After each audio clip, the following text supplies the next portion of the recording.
So what I find interesting as well here is that you've got Eventbrite as one of the Hmm. examples.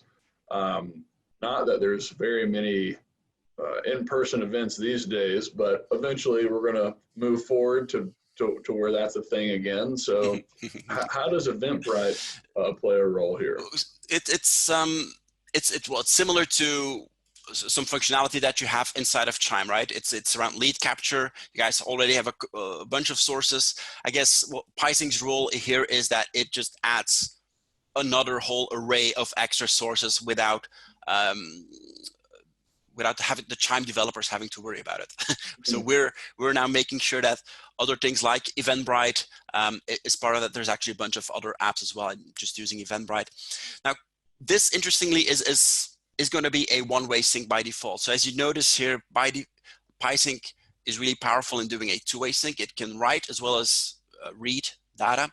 Eventbrite, we can't really create an attendee. An attendee just shows up or they don't.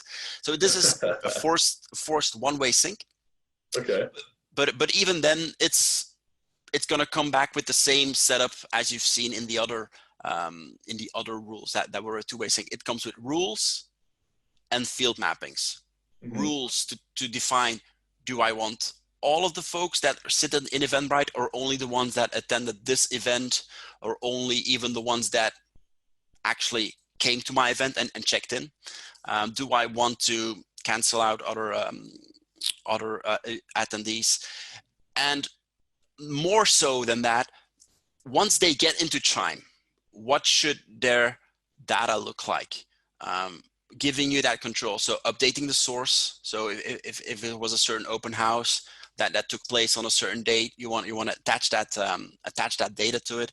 If you're using groups, if again you're using tags, if you're using custom properties, right, custom fields in Chime where you would want to store that type of information, you can make sure that those rules carry it over. Mm-hmm.